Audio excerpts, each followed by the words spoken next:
Well, hello everybody. What's up? Josh here with Josh's Lawn and Landscape, and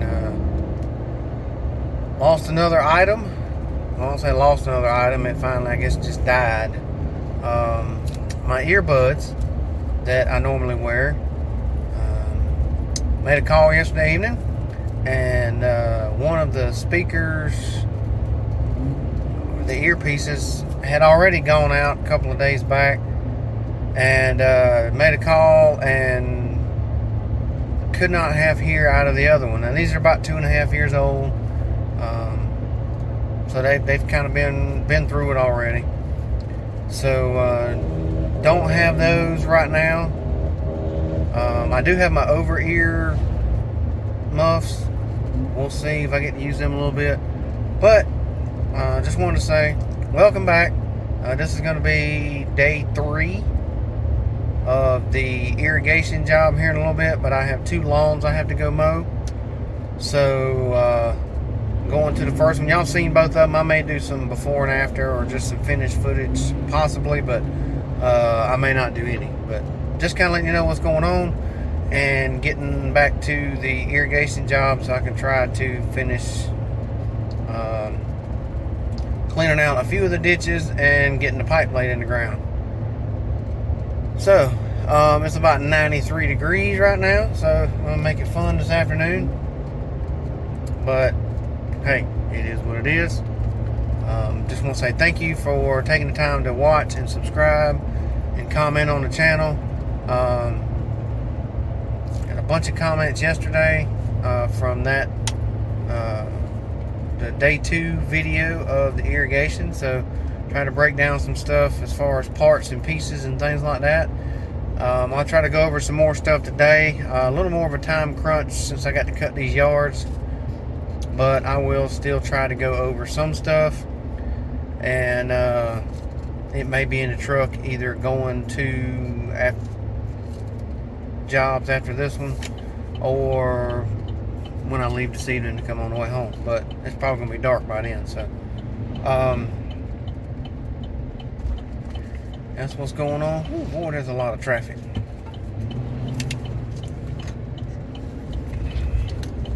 Had to make that space in between them 2 trucks so I can get out here and get going.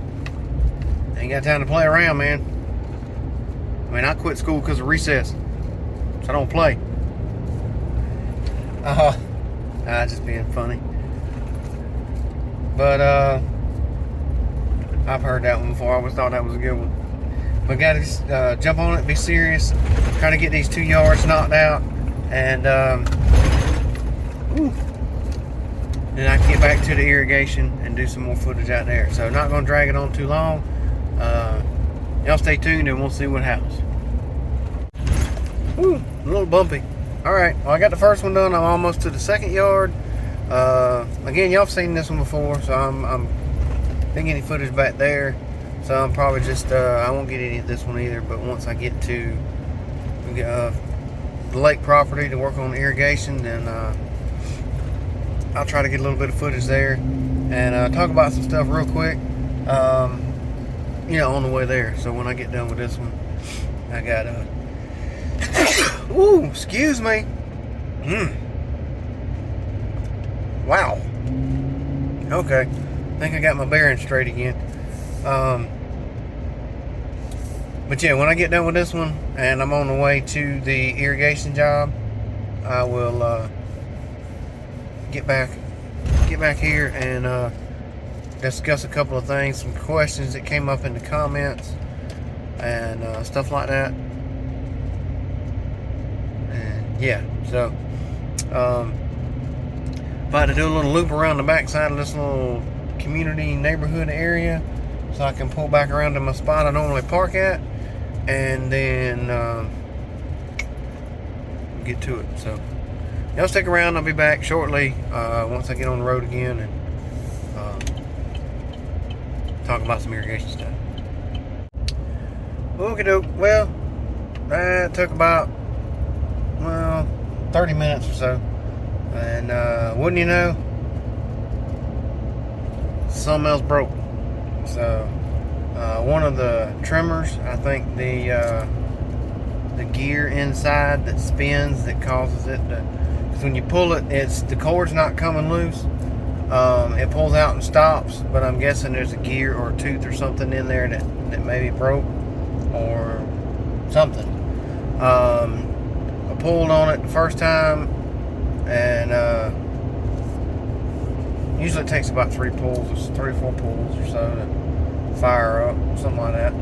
And so I pulled the first pull, it turned over, and then I pulled the second pull, and it came out about halfway, and then felt like it slipped. So, but that's why I have 2 trimmers. So just put it back in the rack, got the other one down, and got it knocked out. So got that one done, like I said, about 30 minutes or so, and I'm on the way up here to the irrigation job, see how much I can get done. I'm probably only going to have roughly 2 hours of work time, but just gotta get in when I can. So hopefully tomorrow I'll have about 4.5 hours or so of work time, because I'm going to go straight there from my other job, and I won't have the trailer and all that to pull either. So but the question was raised, I think it was Ray, shout out to Ray's Lawn Landscape. He commented and was excited to watch, and wanted to learn kind of about this, and so that's why I tried to explain all the parts and basically how I do it. I know there's plenty of other people that do irrigation that may do it 10 other ways, but like I said, just explaining the way I do it. And Ray brought up the question and wanted to know how profitable or how the margins were on irrigation work, and how I priced it. So to answer those 2 questions, I guess right now would be, in my opinion of the jobs that I've done, the majority, and I would say majority is in 90% of the irrigation jobs that I've done, 95% maybe, are, I would say, fairly profitable. I mean, I say nicely, the margins are good. And it's based off of your material cost, and obviously your rental equipment, and then the conditions that you're working in need to come into account. My typical way, so that, just to kind of answer that question, is irrigation is a pretty profitable business in my opinion overall. You're going to have your bad jobs just like your bad lawns, but overall, irrigation work is, once you kind of got a good set way of doing it, and you don't have to spend a lot of time calculating or figuring while you're on the job, you can make it roll on and make good money at it. So definitely I would recommend it being at least a 2-person job. Typically, and I say that just because, for instance, the trenching work that I did, and anybody who's used a trencher before knows that you always have a little excess dirt, soil, or whatever that lays down in the bottom of the trench, and so that kind of it's good to go through and kind of clean that out, which has to be done by hand with a trenching shovel. So the best course of action is to have one person that operates your trencher, and then once they get started and get going, the other person comes behind them and works on cleaning out the trenches. Or if you have to manually dig some short trenches and things like that, they can be doing that while the other person is trenching the trenches. So even though I'm doing this solo, my recommendation is at least 2 people. I think 2 people is probably best, just because of the way a lot of it works with, like I said, trenching it and then cleaning out the trenches. And while that person finishes cleaning out the trenches and getting that ready, the other person, when they're done with the trencher, can be the one to put together like the valve assemblies and stuff like that. So you can kind of rotate it, and then the other person can help lay out the pipe while that person is putting certain parts of the system together, so on and so forth. So I think a 2-man crew is probably going to be fairly best bet on most part for your average irrigation job. Again, if you've got some huge job that's got something ridiculous like 3,000 feet of pipe and 9 zones, you're probably going to need 3 or more people. But for a zone, I would say that's under 2,000 feet, roughly say 1,500 to 1,800 feet of pipe. And I would say that 2 people is probably sufficient enough for that.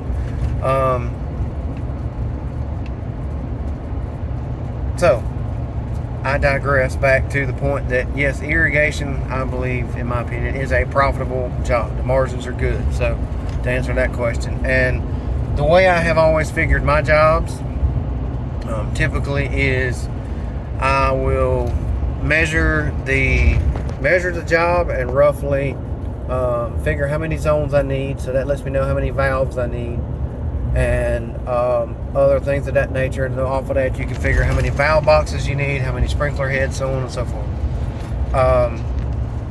And we'll get into coverage and stuff like that a little bit later. But as far as the material cost, once you figure up your materials list, your pipe, your fittings,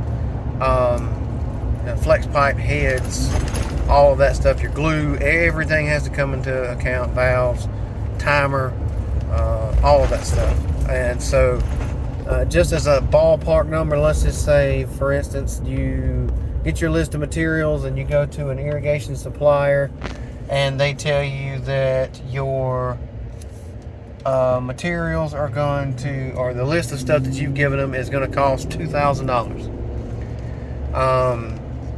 And that's the case, what I typically do is I will take my material cost and double it. So if it's $2,000, it's a $4,000 price point there. Then if you have to rent a machine, obviously you say the machine is $400 to rent for the day with a trencher. Then I would figure at least, if it's $400, I would figure at least $500 for covering the delivery and fuel. Maybe even a little more than that, but just depending on how far away the job is. And then I typically would add another 10% on top of that. So let's just say if you had a $4,000 figure after material cost, then $500 to cover your machine cost, and then another 10%, so you're 45, so roughly 450.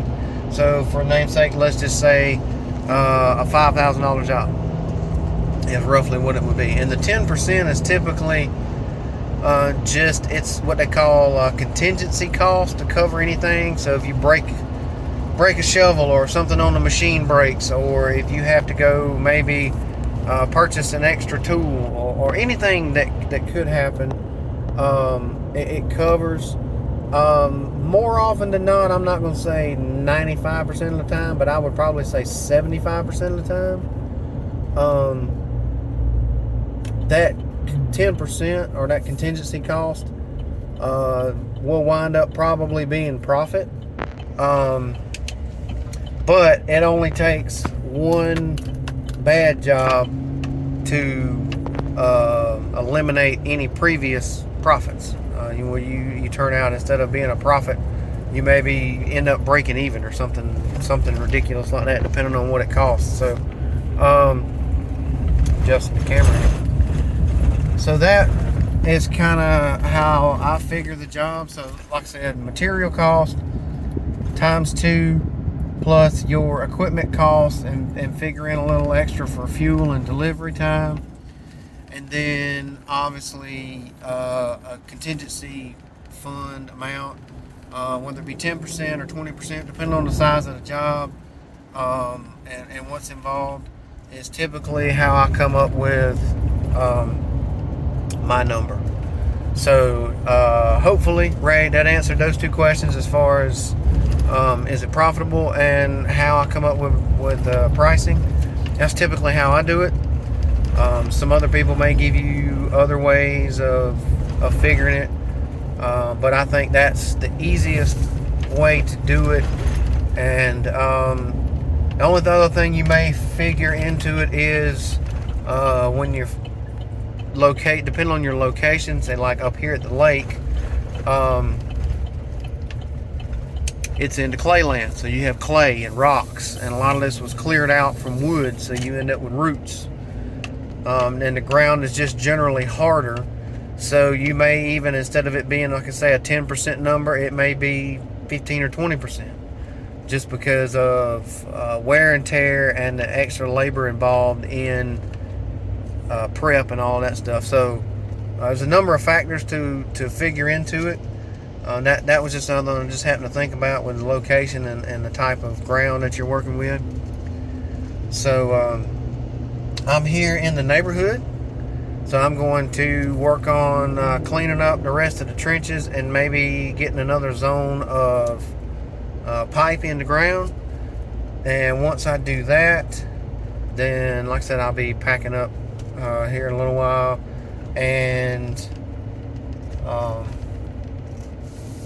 heading back for today. And then tomorrow will be a bigger day of work, just because of time. I don't have any lawns and stuff that I have to do tomorrow, so I'll make better time getting up here. I get started earlier, I'll have more time to work, and hopefully between this evening and tomorrow I will be to the point where I basically got the system in, got everything hooked up and ready to go, and figuring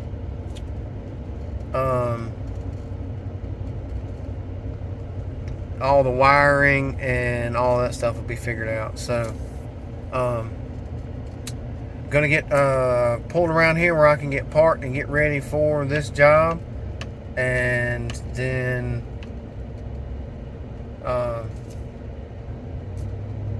get back to getting it knocked out. So y'all stick around and we'll see what else kind of footage I can get. Alright y'all, real quick, you can see got this one connected. This back here in the back, there's 1, 2, 3, 4 is zone 3. So zones 1 is up front, 2 is back here, 3 is here, 4 is up the side, 5 and 6 are in the front.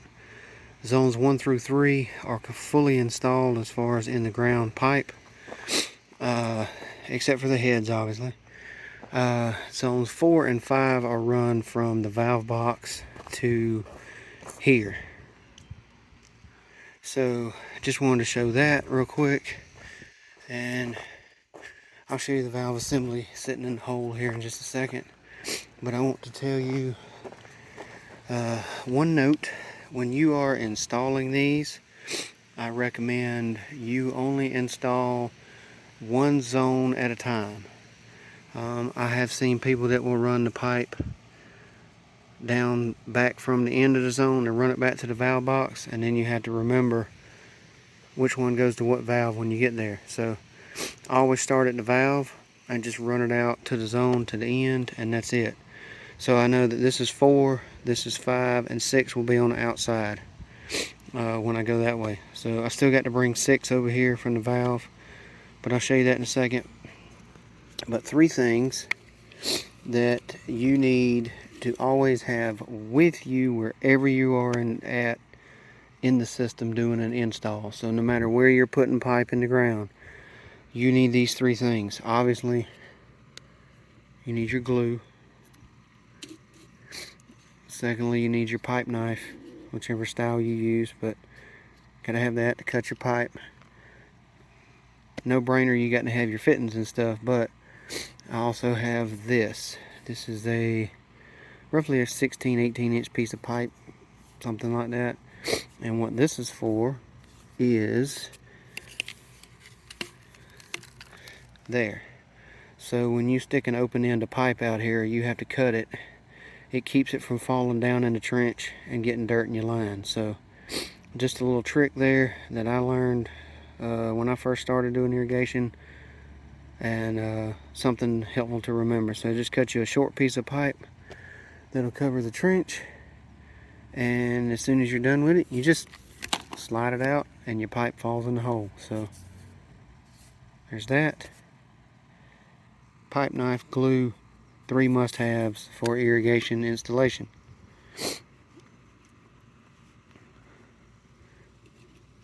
So let's go over here to the, gotta put my lid back on my glue. Getting dark, y'all. I'm out here working like Randall. Shout out to Randall over at Elite Landscapes Life Stories.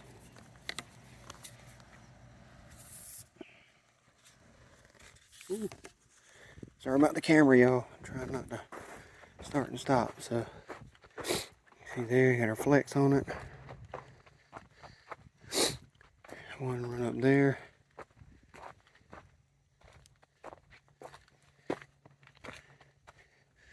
It all turns the corner. It's on 2 ends right there.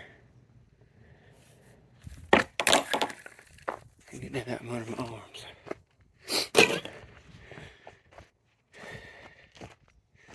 Got the feed line tied in from the lake pump. Backflow assembly here. Feeds into the back of the valve assembly here. So as you can see, these are all glued. 1 and 2 going that way. 2 also runs to that one head over there. And then I've just got a dry fitted piece of pipe and a cap here, just to keep dirt and debris out of this valve. I may have mentioned that already, but there it is. So so that's it for today. Not a ton of new stuff, but some helpful ideas, I think. So I'm gonna run out of daylight probably before I get this and get back in the truck. So thank y'all, and hope y'all enjoyed it. So big shout out to all my subscribers and everyone who's taken time to watch and comment on the channel. I want to say thank you. So I hope you enjoyed it. Stay tuned for the next part. Y'all be safe, be kind, be blessed. We'll catch you on the next one. Thanks, everybody.